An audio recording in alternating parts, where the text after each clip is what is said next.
Appreciate it. Thank you. Well, good morning, everyone.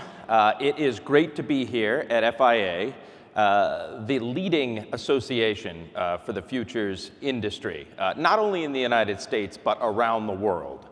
It's also terrific to be here in Chicago. As Walt said, this city has so much history and has made the United States a leader in this field and has helped underpin our system of free enterprise for the last century and a half.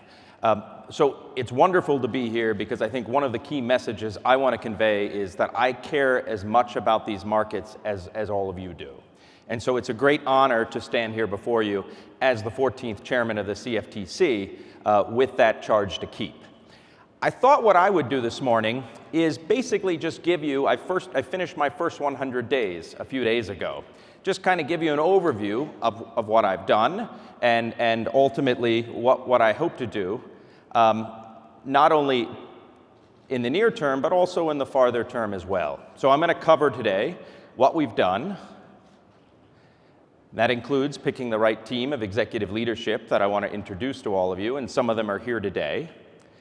I want to talk about our new mission, vision, and values. That's very important for setting the right tone as the CFTC goes into close to 50 years of being a leader in derivatives regulation. Most importantly, I think I want to give you an idea of where we're going. I'm going to outline 5 strategic goals that the CFTC has come up with in the past 100 days, and then an action plan for what I would like to pursue as chairman. And then finally, some tangible next steps that you'll see in relatively short order coming out of the agency. One of the things they say in Washington is that personnel is policy. So even before I set foot at the CFTC, I started thinking about the leadership team because I can't do the job alone. I have an absolutely phenomenal commission. Many of our commissioners are here today. I think Commissioner Benham, Commissioner Quintens. If you could stand up, I don't know if Commissioner Berkovitz is here, but I just want to say that I have an outstanding set of colleagues. Great. And so while they're absolutely critical to sort of setting the agenda, I also rely on our executive team, which run the day-to-day bits of the agency. What I looked for in leadership, and I'll just run down who they are: Jamie Klima, Dan Davis, Dorothy DeWitt, Clark Hutchinson. Some of them sat in this very room in years past. Jamie McDonald, Summer Mersinger, Suyash Palival, Michael Short, Josh Sterling, Sarah Somerville, Tony Thompson, and Bruce Tuckman. These truly are, in my opinion, a best-in-class team who care about these markets as much as I do. And I looked for people that would be good leaders, who are natural ability, but very thoughtful. And I also looked for people who truly understand the industry. I don't think you can be a responsible regulator if you don't understand the industry. So I looked for people with those qualities. You'll also notice that this is, if not the most diverse, one of the most diverse leadership teams in CFTC history. It's really important to me that our leadership reflect the diversity of those in our markets, all of you. And I know FIA shares that view based on what Walt just said. When I came to the CFTC, I came from Treasury, and I had a pretty deep background in financial regulation more generally. But it was much more in the banking and securities side. So one of the things that I think I've always reminded of Benjamin Franklin's saying that the doorstep to the temple of wisdom is knowledge of our own ignorance. So for the first 30 days, I said, I'm not going to make any key decisions that I don't have to make. I'm just going to try to listen and understand. And so I had over 26 meetings with virtually all of the 700 employees at the CFTC to get a sense of what they were working on, what they cared about, and where we could take the agency. What became very clear to me is I would go into a room of 30 to 40 people in Chicago, New York, Washington, Kansas City, and I'd say, all right, well, could anyone tell me the mission of the CFTC?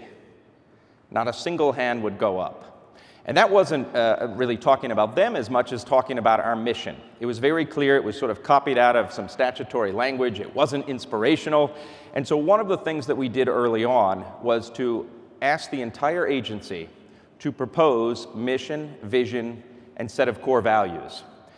We then took all of the submissions, we selected what we thought were the best, and obviously that were consistent with our statute. There were a few missions, that looked more like Anheuser-Busch or something that, we say, well, we're going to go with the CFTC-related missions, and then we voted on them.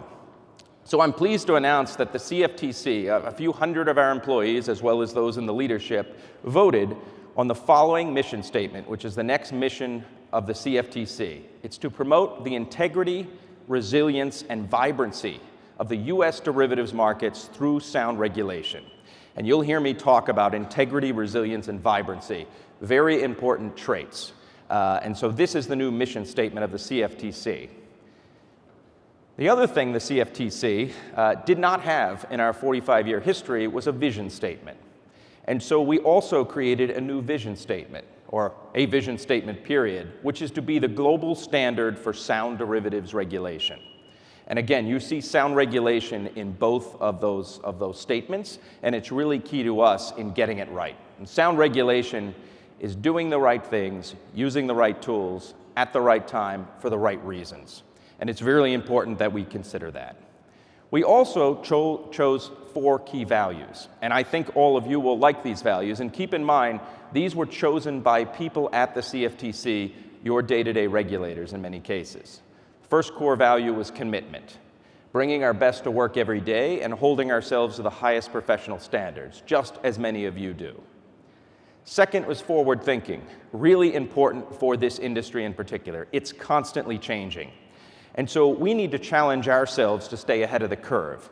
And that's necessarily going to mean an important, constructive relationship with all of you. Finally, teamwork. The CFTC is really a community, and it is a place where people value each other. There are many CFTC alums in the audience today, and you know that it's a special place, and we want to reinforce that. So we value our diverse skill sets and backgrounds to achieve our mission. And that is so important simply because many of the issues that Walt outlined in his introduction don't fall within any single division of the CFTC. It requires the entire organization to work together on cross-cutting issues. So emphasizing teamwork is critical. And then finally, and again, the agency's employees chose this. So it's very important. This came from inside the agency, but is going to arguably be the most important of these values for all of you out there, is clarity. Providing transparency to market participants about our rules and processes. So now that we've come up with our mission, vision, and core values, we were then able to construct 5 strategic goals. And so I'll spend the rest of the time talking a little bit about those goals and tangible things that you can expect from the agency over the next short-term period. So what are the strategic goals? Well, the very first one is taken directly from our mission statement. That's to strengthen the resilience and integrity of our derivatives markets while fostering their vibrancy. And the formulation of this goal, I think, is really important because it's subtle, but it's critical. And that's the idea that resilience and integrity are of critical importance, but sometimes there can be a trade-off with vibrancy. So we want to make sure we balance that, making sure our markets are strong, they have integrity, but not over-regulating in such a manner that they no longer are innovative. Second is to regulate our derivatives markets to promote the interest of all Americans. I think Walt said it best, and this is something that I've been focused on. Most Americans have no idea how important the derivatives markets are to their daily lives. From the price of gasoline that people pay at the pump, to the price of the food on the table, derivatives markets are the underpinning of our free enterprise system, not only in this country, but around the world. Third, and this is one I think everyone in this room will appreciate, is to encourage innovation and enhance the regulatory experience for market participants at home and abroad. It's really important to me that this market, while being well regulated, while being soundly regulated, continues to thrive, and that this industry continues to grow. And so we want to make sure that the regulatory experience for all of you is one that is enhanced. Number 4 is to be tough on those who break the rules. I know everyone in this room members of FIA care about these markets. You care about the integrity of these markets, but there are bad actors out there. And to ensure we have confidence in our markets, we're committed to weeding out those bad actors and being tough. And then finally, this is sort of an internal, but it's so important that the agency, which has gone through a tremendous amount of change in the last 10 years, focuses on our unique mission and improves our operational effectiveness. Because while these are primarily internal, they will have external ramifications as over the years you interact with our agency. So how do we implement this? Well, goal number one, to strengthen the resilience and integrity of our markets while fostering their vibrancy. First big bucket of things are CCP supervision. And in this room, everyone knows the importance of clearinghouses and central counterparties. They really are at the center of our system. And the Dodd-Frank Act made them all the more important, where we are centralizing risks in our clearinghouses. One of my key goals is to enhance and build out our division of clearing and risk. So we have the people and personnel we need to continue to keep pace with the industry on issues like cybersecurity, margin, and capital. I'll talk about in a little bit. It's also, and we will be introducing in short order in the next couple of months, our final rules to Part 39, our core principles for derivative clearing organizations. It's also critically important that the CFTC remain the primary regulator and supervisor of our clearinghouses. And this goes to the second key area, which is international cooperation. Everything Walt said is absolutely on point. Regulators think about jurisdiction and borders, but markets do not. Markets are fluid. And international cooperation is more important now than it's ever been. EMIR 2.2 poses a potential challenge to that. We have been in a very good dialogue with the European Commission and with ESMA. We want to get to a place where we have regulatory cooperation that retains the authority of the CFTC and America to regulate and supervise our own clearinghouses. So we are committed to that result. And part of international cooperation, as Walt said, is about deference. But let me be very clear on this. Deference is a two-way street. So we will grant deference if deference is granted in return. And so we're committed to doing that. One of the areas that we're going to introduce in the next few months is our cross-border swaps proposal. And the cross-border swaps proposal basically addresses the situation where you have a foreign counterparty and a foreign counterparty, so non-US persons. At what point does that become a direct and significant issue for the United States? Does it have a direct and significant impact? A lot of foreign regulators around the world have told us there was a potential overreaching back in the day. So we are considering that point, and we are also considering the point about risk to the United States. So you will see, I think, a proposal in short order that focuses on capturing risk to the US and to US taxpayers. In my view, something that's arranged, negotiated, and executed in the United States, but ultimately not booked in the United States, booked abroad, to me does not pose a direct and significant risk, such that we would need them to register as a swap dealer. I want to be very clear because I do think, and we will apply our fraud and manipulation standards for US activity. But as far as requiring the registration, I am focused on eventual risk that's come back to the United States and will hit American taxpayers potentially. Margin and capital, another huge area, an area that you care a lot about. We're going to be continuing to look at margin models, to think about that, to ensure there's enough margin in the system. That will also play a role in our swap dealer capital rule, which we propose or reopen in short order. Also talking about capital, that many of you, I think, have brought to our attention over the years are the Basel rules and their impact on our markets. We've started a constructive dialogue with our banking regulators to make sure that our risks are not mispriced and that we don't take away these markets or undermine them through bank capital rules. And then finally, market structure. Here we're looking at things, particularly in markets that, let's say, have not existed for 100 years, like our swap execution facilities. We want to make sure these markets are liquid, are vibrant, resilient.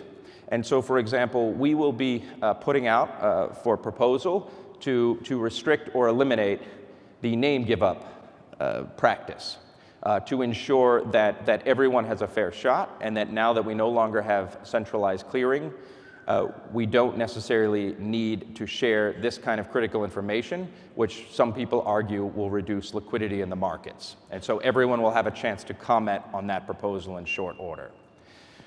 We're also looking at some other changes, codifying some no-action relief in the CEF space, as well as SDR, swap data reporting. Really important that we get those rules right in Part 43, Part 45, and Part 49, and that we have a semi-uniform standard. The second goal, as I mentioned, is to regulate our derivatives markets to promote the interest of all Americans. As Walt said, in many ways, I feel like we're the most important financial regulator most Americans have never heard of. We need to make sure that Americans understand the importance of our markets, and there are specific ways that we're going to do that. First and foremost, agriculture. Agriculture is the very cornerstone of the Commodity Exchange Act. If we don't make these markets work for farmers and ranchers, then in my view, they're not working. So you'll see that we're focused on agriculture and some things that we can do there. In April of 2020, we are planning on having our very first meeting outside of Washington. One of the most important things that I think the Commission can do is to actually go out to the communities that are affected by our derivatives markets. So we will have our first open meeting out in the Midwest at some point, because I think the regulator that is the closest to the people is the best form of regulation. End users. These markets exist to ensure that end users can use these for risk management and price discovery. And all of you know that because either you are end users or many of your clients are end users.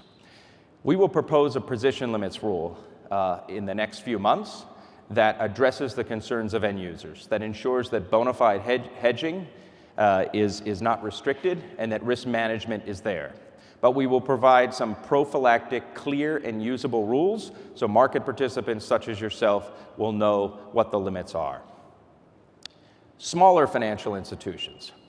It's really important that we don't treat Main Street institutions the same way we treat Wall Street institutions.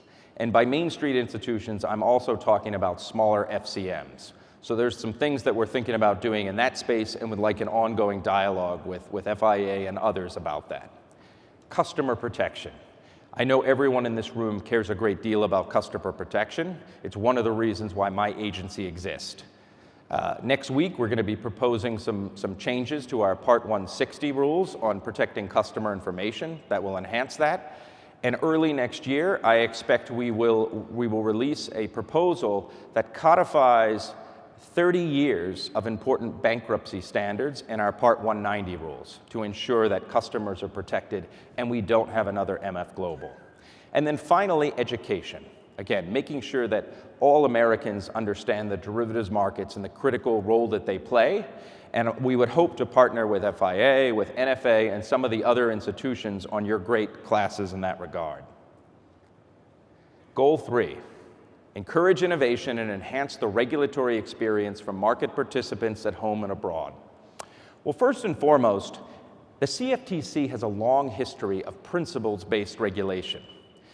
And the CFTC, unlike even other financial regulators, and the futures markets in particular, not only survived the financial crisis, but thrived during it. And as a result, the Dodd-Frank Act codified much of what this industry has been doing for close to 100 years, maybe over 100 years. Yet the interesting thing was, it didn't actually necessarily codify the principles-based approach that has led to the thriving of this industry and the sound regulation of this industry. So I would like to renew our principles-based tradition in areas where it makes sense. Last week I gave a speech to Harvard where I articulated some rules for principles and some principles for rules as to when we would apply some and the other. So you'll be seeing some principles-based approaches again in the near term. CFTC SEC coordination. How many people in this room are also subject to some kind of regulation or reporting by the SEC? Can I see a show of hands? Okay, quite a bit. We want to make sure that we're not duplicating overlapping regulations, and we want to coordinate well with the SEC on a number of fronts. If the SEC is regulating something and has information, then we have to ask ourselves the question, do we need to ask for similar information in a totally different reporting form? So we're focused on coordinating with the SEC. We're also focused on coordinating with them with issues regarding margin and cross-margining. Eliminating red tape, that's pretty clear. I think the issue there is we have some things that have lasted for decades. Do we really need to be doing them? Do the rules that we have represent any current regulatory purpose? If not, then maybe we should consider removing them. Transparency. Transparency is absolutely critical. We just amended or are about to finalize Part 13, which imports the APA into our rulemaking process. We're going to do more open meetings. As I said, I have a tremendous set of commissioners, fellow commissioners, and I think it's important that the commission meet publicly. You're going to see a lot more of that. We're not going to be doing a lot of rulemaking or other things by no action letter. We're actually going to go through the APA process where important, and we will restrict no action letters to those instances where we need a temporary fix or there's something very specific that doesn't lend itself to a general rule. It's very important that our organization is transparent. And then finally, 21st century commodities, thinking about digital assets, coming up with an approach that allows this country to lead, allows America to lead, because if America does not lead in this area, other countries will end up writing the rules. So it's really important that we come up, and part of the way that we do this, in my opinion, is linked to that first topic I mentioned, a principles-based approach. Be tough on those who break the rules. I don't want to spend a lot of detail on this, but it's really important, again, that these markets have integrity. You rely on them for integrity. You rely on the SROs as well as the CFTC to promote the integrity of these markets. That said, we're going to be fair and consistent. It's really important that we lay out what our expectations are. Self-reporting, cooperation, and remediation will be met with reduced fines. We will recognize that because it's so important. My focus is not on punishing people as much as getting people to follow the rules.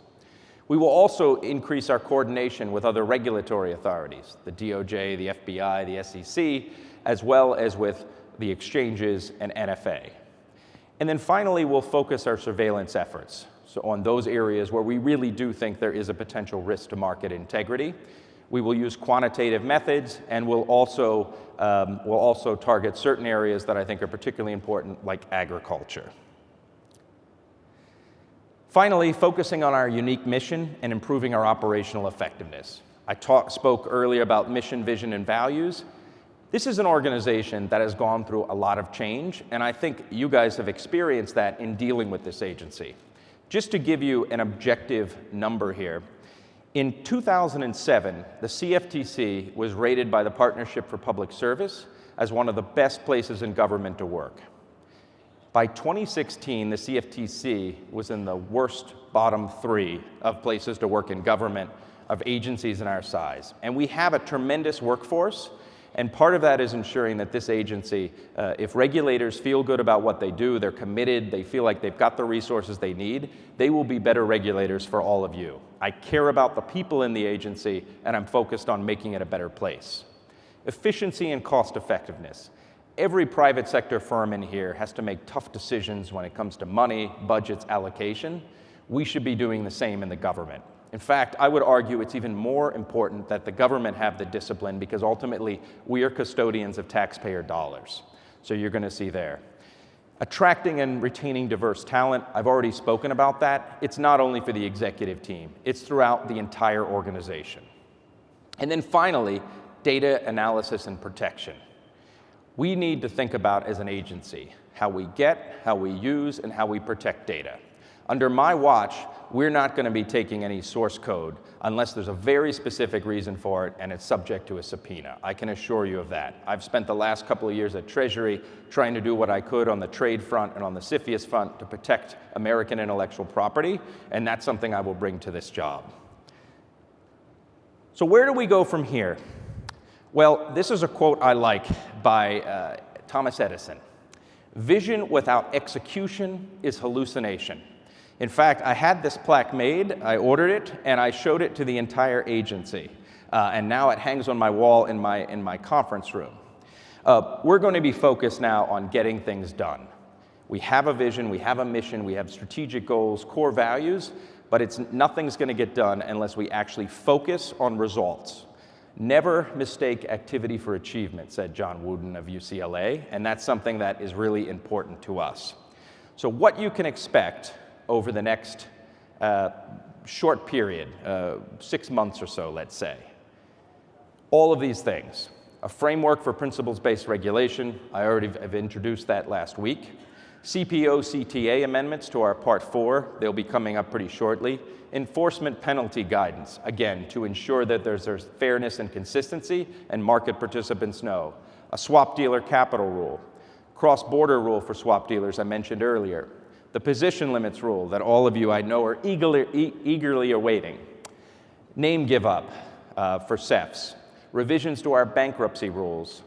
Further CEF refinements, particularly, and I'm interested on the CEF front in not sort of undoing 10 years of industry practice, but if there are changes in the CEF world that enhance the liquidity and the resiliency of these markets, I'm certainly open to them if we can get a consensus on them. Swap data reporting, that's really important that we get that right, that we streamline that. Revisions to Form PQR, that goes to SEC, CFTC, and finally, principled guidance for digital assets. How do we allow this industry to innovate and grow, but at the same time regulate responsibly? So that is what you can expect from the CFTC. I think if we do all of these things, and the strategic plan, I've listed out the core categories. I counted there are about 195 tangible, focused actions that the agency can do over the next several years to achieve these. I think if we do this and we work constructively with all of you, we will work to ensure that our markets have integrity, have resilience, and have vibrancy. And I know it's important to all of you, to your clients, to your companies, and to your livelihood. And I want you to know I'm very much committed to that. Thank you very much. Thank you.